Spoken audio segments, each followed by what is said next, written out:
Bismillahirrahmanirrahim. Assalamualaikum dan salam sejahtera buat semua. Saya Nurul Hidayah binti Abdul Samad bersama rakan-rakan akan membentangkan tentang Karl Marx dan Marxisme.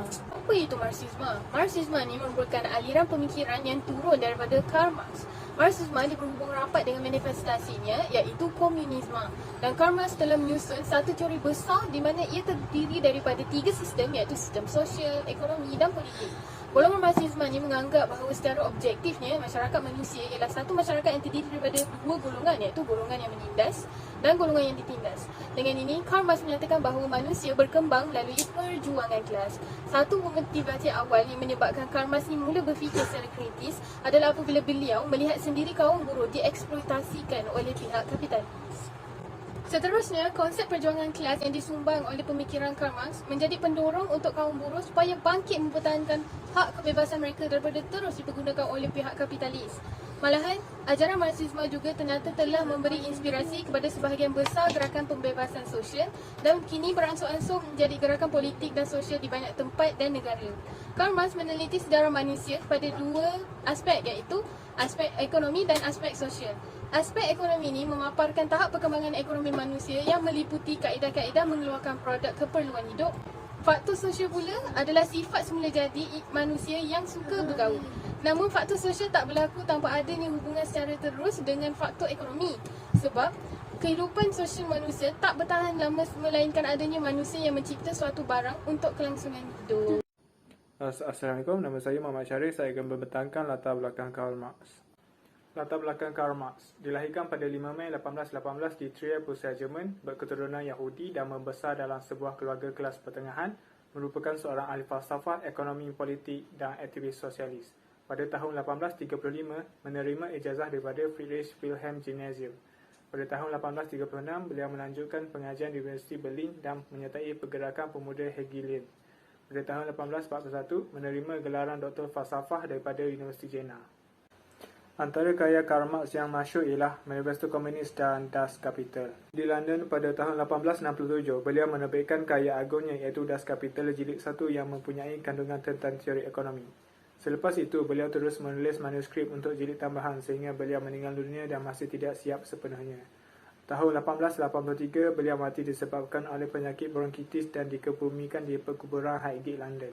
Dalam teori sejarah Marx, beliau telah menceritakan mengenai bagaimana cara untuk mengubah masyarakat ke arah satu masyarakat yang lebih baik dan adil dan sesama. Beliau telah membantah terhadap syarikat yang terkesan akibat industri yang berasaskan kapitalisme.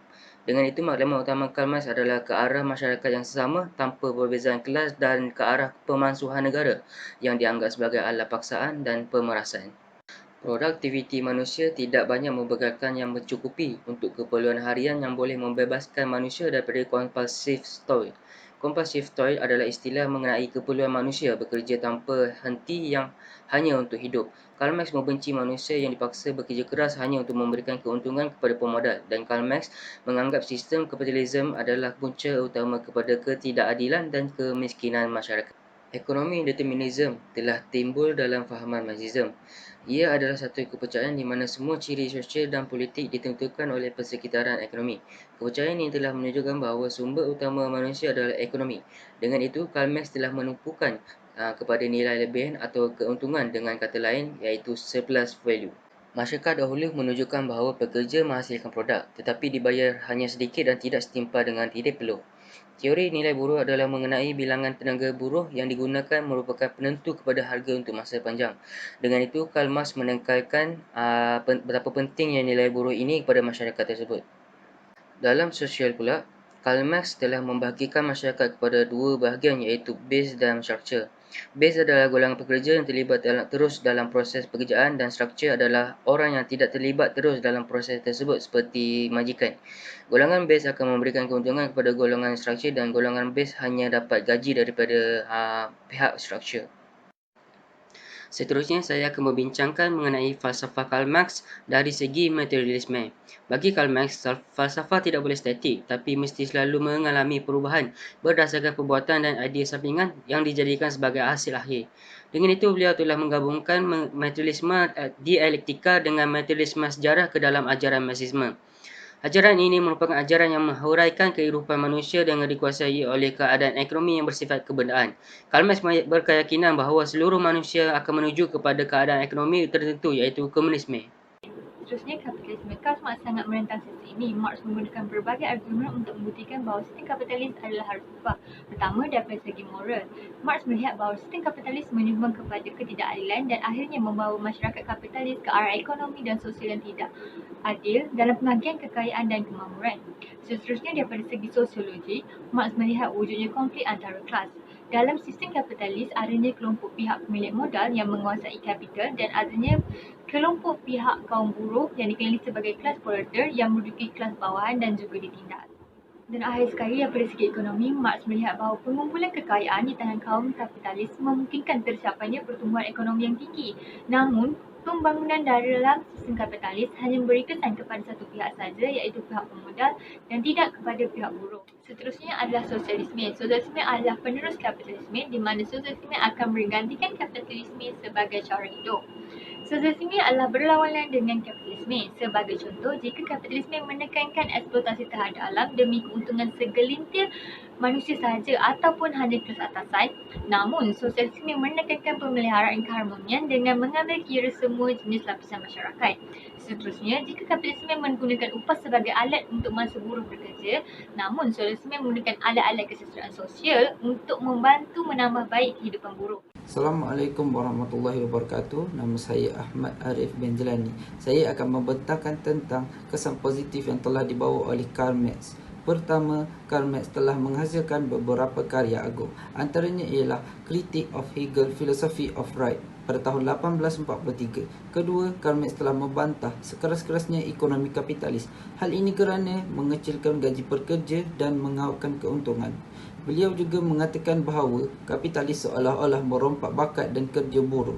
Dan yang terakhir, Karl Marx telah menyumbang kepada New York Tribune pada tahun 1852. Karl Marx telah berpindah ke London dan telah menulis pamflet terkemukanya, iaitu The Ethics of Rome of Louis Bonaparte. Beliau juga telah membuat analisis tentang bagaimana Napoleon III mengambil alih Perancis. Assalamualaikum, saya Khairul Hamid Abdul Khalid. Saya akan menerangkan bagaimana kapitalisme membawa kesan negatif terutamanya kepada pekerja. Kesan yang pertama ialah pekerja dibayar rendah. Marx percaya yang kapitalis ini sedaya upaya mengecilkan gaji para pekerja demi mencari keuntungan yang lebih tinggi. Selain itu, pekerjaan moden tidak selamat. Mereka berpendapat bahawa penggunaan tenaga manusia dalam produksi akan menyebabkan peningkatan kos. Jadi, sebagai langkah penghematan, para kapitalis menggantikan tenaga manusia ini dengan teknologi. Seterusnya, kapitalisme sangat tidak stabil. Kapitalisme membuatkan penghasilan produk yang terlalu lebih banyak daripada apa yang manusia perlukan. Kesan yang terakhir ialah kapitalisme buruk untuk si kapitalis itu sendiri. Marx percaya yang sistem ekonomi kapitalis ini memaksa semua orang untuk meletakkan kepentingan ekonomi dalam hidup mereka. Apa yang penting bagi mereka hanyalah duit. Assalamualaikum, saya Muhammad Syamil Adik akan membincangkan mengenai kritikan dan kesimpulan. Pandangan bahawa negara secara hakiki adalah berkelas belum tentu benar. Ini kerana semakin demokratik sesuatu negara, semakin negara itu tidak menjadi negara kelas. Ini disokong oleh beberapa kritikan pada zaman Karl Marx itu sendiri. Yang pertama adalah hukum berpendudukan. Yang pertama, yang maksud bahawa apabila di negara kapitalis tingkat kelahiran dan kematian sama-sama rendah, maka di negara sosialis tingkat kelahiran dan kematian sama-sama tinggi. Selain itu, pengaruh peningkatan pendidikan dan keterampilan masyarakat dalam bekerja. Ini kerana dipengaruhi oleh jurang sosial pada zaman kapitalisme. Dan terdapat juga keterbatasan sumber daya alam sebagai bahan pengeluaran. Tidak memperhatikan keseimbangan usia produktif dan tidak produktif. Dan yang terakhir sekali, tidak memperhatikan keterbatasan ruang untuk menampung semua masyarakat yang ada di negara tersebut. Secara kesimpulannya, teori Karl Marx ini banyak memberi perubahan kepada rakyat mahupun pemimpin. Perubahan ini juga dikatakan tidak pernah difikirkan oleh ahli-ahli yang lain kerana bersifat utopisme yang penuh dengan paradoks. Selain itu, Karl Marx juga mempunyai ideologi yang sangat sesuai dan sangat membantu rakyat pada ketika itu. Pemimpin yang bijak seharusnya memilih ideologi yang terbaik bagi memimpin sebuah rakyat. Kerana setiap idea itu mempunyai pro dan kontranya sendiri.